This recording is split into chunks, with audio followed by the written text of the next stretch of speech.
Es jums parādīšu dažas interesantas lietas, ko es atradu Siguldas saimniecības preču veikalā. Piemēram, burku attaisāmais.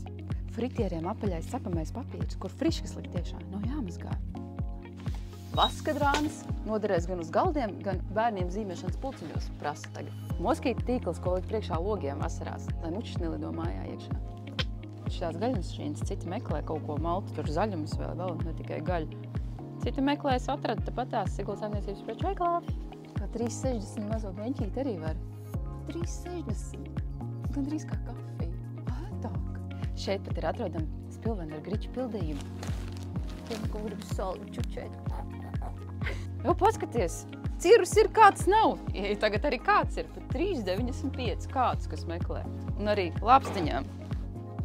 Wow. Uz uguns, kur vārīt zupīt, čugunkatlā. Plaša izvēle, pannas katli. Paskaties, atradu arī smalkās metālas šaufels, kur vienu krusas nepaies garām, visu uzslocīs.